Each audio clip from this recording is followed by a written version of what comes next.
In this episode, we briefly retrace our final days sailing through Indonesia. As we pass Johor Island, we prepare for an approaching tropical squall before arriving at the beautiful Panjang Island.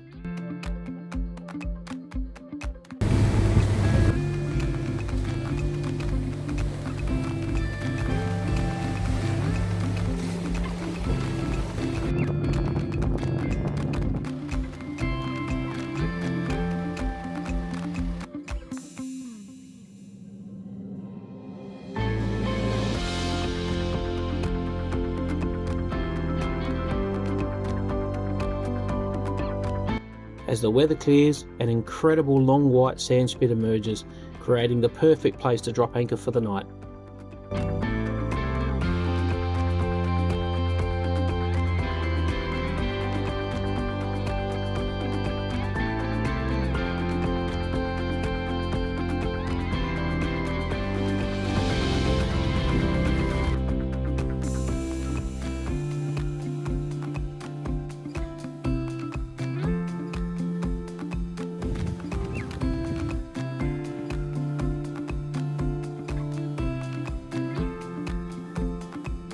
If you've watched our previous episodes, you'll already know what happens next.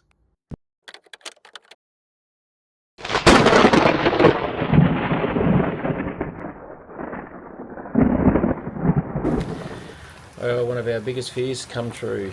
About half hour, 3/4 an hour ago, we were struck by lightning.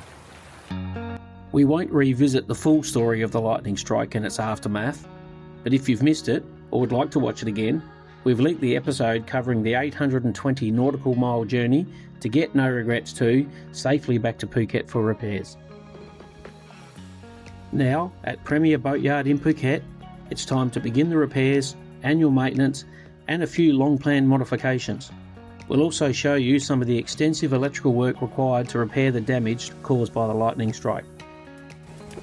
So 410's top of the stainless, yep. On top of the cushion. On top of the cushion. Yep. Bottom of the fiberglass. 2 1/8. That was pretty good, mate. You've overdone it. Considering I'm half blind. Why don't we go and measure Nisma and then we can compare. To the top. Look, I'm removing the cushions. No, we're measuring the same as what we measured on ours. 460. Sorry, I'm just getting it all. The problem we've got is because these are in the middle, you push any weight on here and it goes whoop. And then there's no top on here to put any weight on. So once we've got that fiberglass edge like you have, that's what you put your weight on. Yeah, we don't, which we will then naturally use. Not at the moment. We try to use that little lip on the back, little skinny stepper. So we can use them for now, but I think long term I'd rather have something else. No, it looks odd. You're going to have to make them. They're not wide enough. Yeah, I know. Yeah. Alright, so we need new cushions, mate. To make big side pillows. And so if you sit back, Chris, on the cushion, I want to see the top where it hits your back. It should be less. I wouldn't go any lower. I'm more worried about the blending in on that angle and the blending in on this angle. We still can't work that part out, but we've got the width we're happy with. 60. Yeah. It's got width and height, right?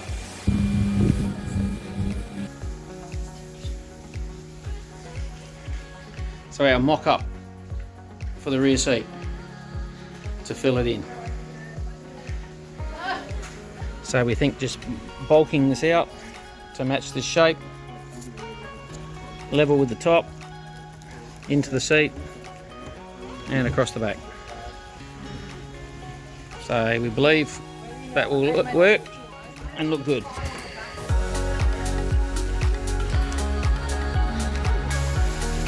With the template complete, the fiberglass team produced a lightweight, reinforced infill panel.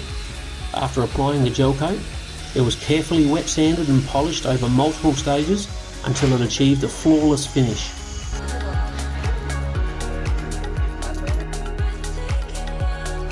Once we were happy with the fit, the new panel was fiberglassed into position before receiving a final gel coat and polish. The result was so seamless, it looked as though it had left the factory this way.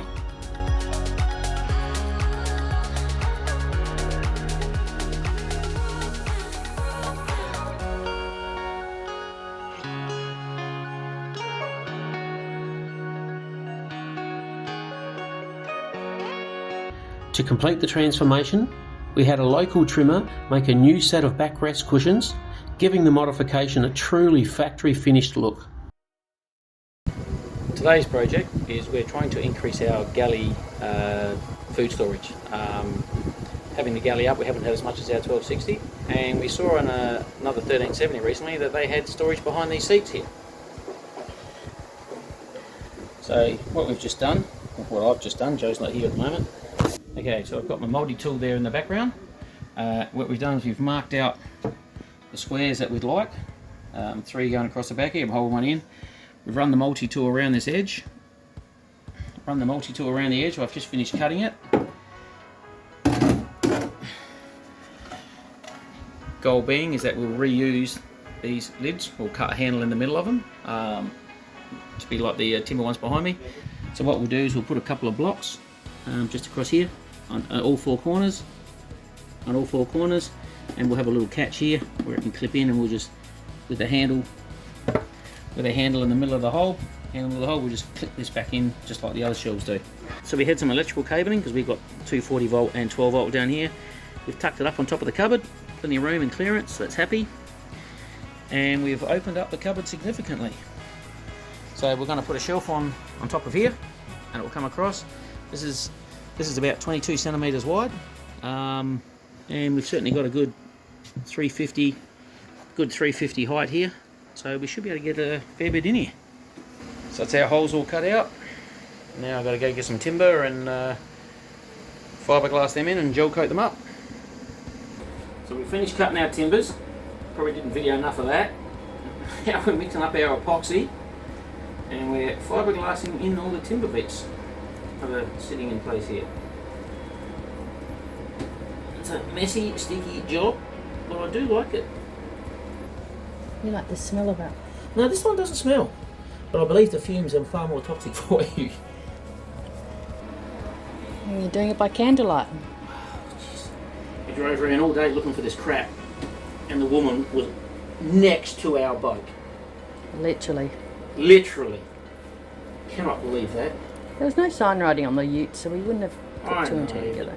Well, I'm back from Australia, got my bag of parts, and one of the first jobs I'm tackling is this cooktop. So the Thetford's out. I'm not a big fan of the Thetford.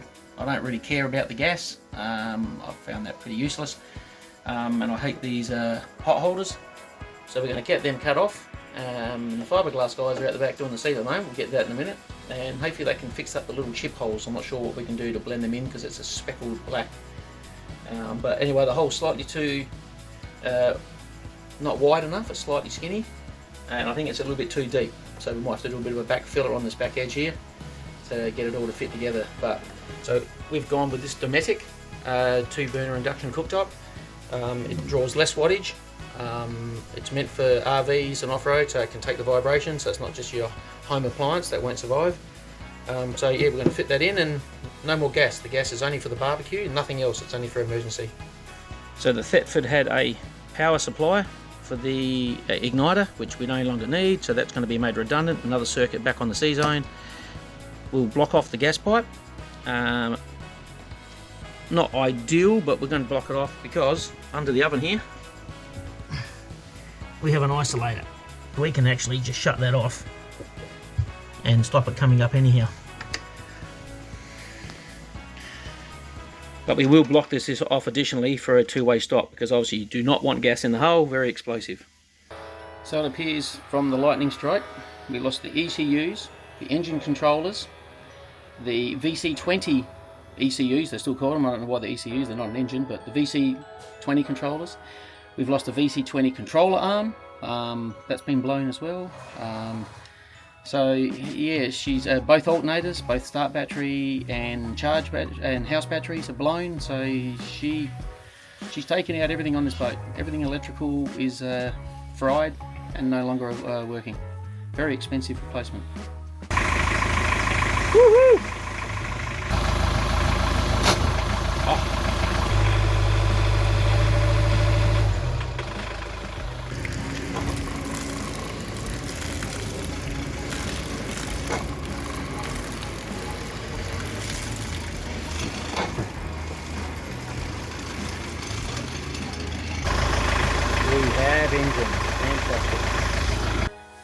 It's lunchtime at the moment. There's finally a bit of room in the boat. It's been chaotic today. We're getting the boat re-antifouled. I've just helped acid wash the sides of the hull to clean that up, and that's now ready to get ready for polishing this afternoon as well. So we're getting the polish, new antifoul. We're adjusting the level on the front. I find the front is too low and we're getting a lot of algae growth along the waterline, so we're raising it 60mm at the front, tapering it to the back.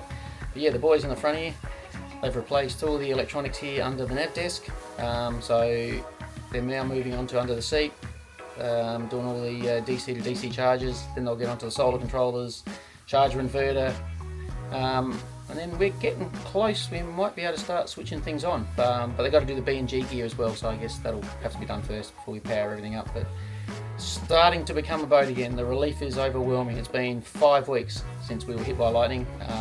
3 weeks to get here, which was a slog that I don't ever want to do again.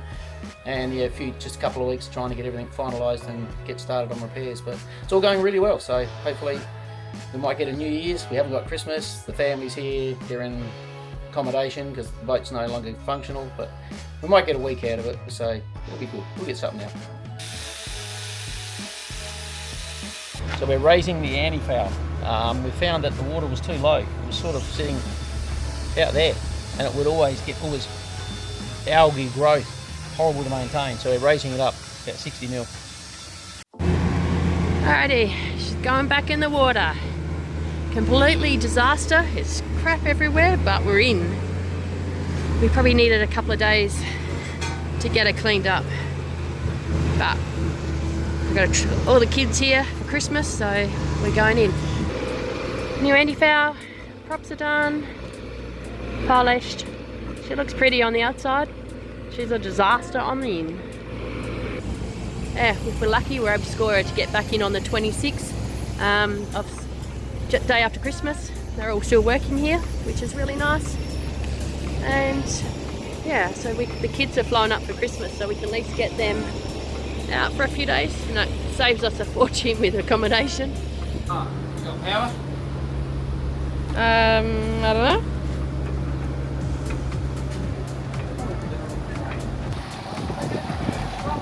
Yep. All off. You got the wind's got you, Chris. You better not mess around.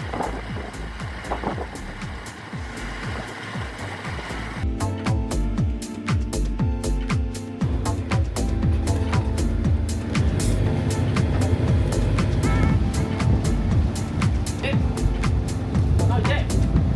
Got no deck.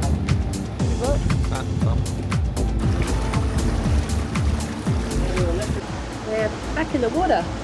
Yes, it's been a hard slog. I will admit it has tested my patience, but we're going. We've done our autopilot calibration this morning, sea trials, and we've got most things going. We're still down a freezer, a fridge. Yeah. The bilge pumps we're not happy with. We don't like the oscillates because they keep pumping every 2.5 minutes. That's their auto test feature. So that drives us nuts all night, cutting in and out. Yeah. The lights, you haven't got little circuit lights to show that the Yeah, we circuit's still don't have an anchor light, nav lights. We haven't got our AAS on. We haven't got the VHF installed.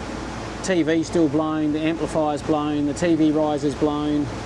Yeah. Still got a few things to go, but So late. engines are running. She's motoring. We're on our way. But we're extremely lucky to get this much done because now everyone's on leave for over the New Year's, so they won't be back until. So today is the 28th of December. So we've got our girls and their partners over for Christmas and New Year's. So, but the trades won't be back until the 7th of January, which puts a dampener. So we're so glad we got this far. So, but we're on the water. They've got us on the water in and much for Christmas. And thank you to Seawind, because we couldn't get batteries. Without them, we'd be stuffed until May. Yeah. So big thanks to Mike and the team at Seawind, Miss Lee. They've organised and got us sorted with some emergency batteries. So very, very appreciative to Seawind. Their support is outstanding. Yeah. So very happy with them. Yeah. That's why we love our Seawind. Yeah, and then we had some good trades in Phuket that worked over Christmas, which helped. Chris missed Christmas Day because he was busy running back to the boat to help get some of the freezers and stuff working. But we're on the water, so now we can test everything and see what See what's broken, but our air conditioning works. We're very happy with that for the last 2 nights on the water because it was hot. Especially in a marina when you don't sit the same way with the wind, so it gets warm. So yeah, we got some things that work. Your oven. Yeah, oven still works, which is oven, one fridge, and the pumps and the winches. Yeah. That's about it. They survived. So freshwater pump, saltwater pump, but yeah, bilge pumps died, all 4. So emergency pumps would be handy.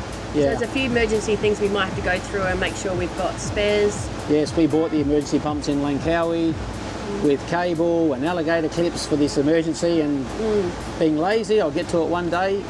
Had we blown a hole in that lightning strike, we would have needed that urgently and had trouble trying to solder joins with all the power gone, and if we were sinking, that could have been fatal. That could have been catastrophic for us. I would have hand pumped, but I don't know how fast I would have got it out. Not enough for me to get the work done. Yeah, I know. So it is a bit scary. So we've got to prep the boat a bit more now.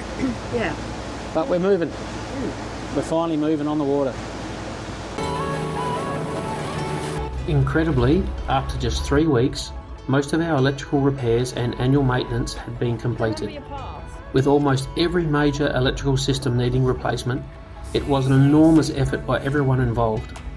After working every day in the tropical heat to get No Regrets 2 operational again, I was completely exhausted, but it was worth every minute.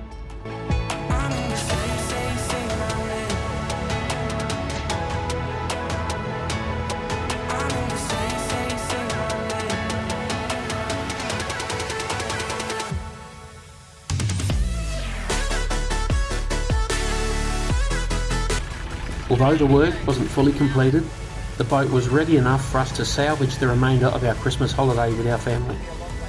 It turned into a truly memorable time as we revisited some of our favourite places and discovered a few new ones together, creating memories we'll cherish forever.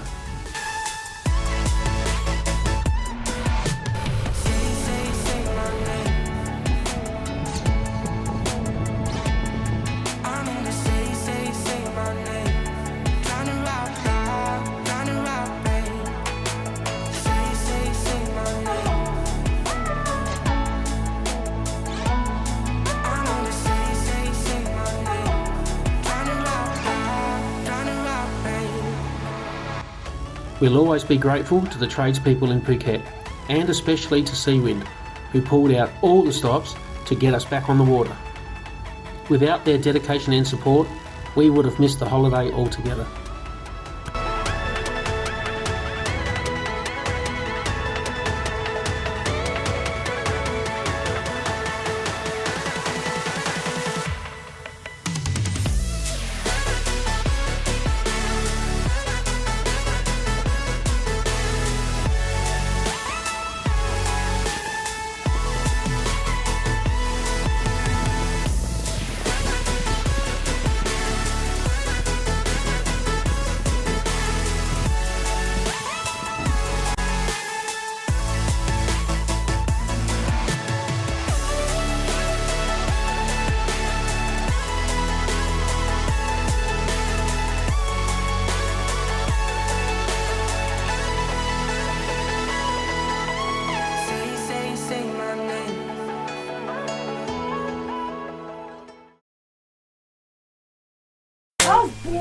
Where's Scissors gone? Oh, come on. Behind you. Chris. He took both. Chris, behind you. Up your butt. He did. He took another pair.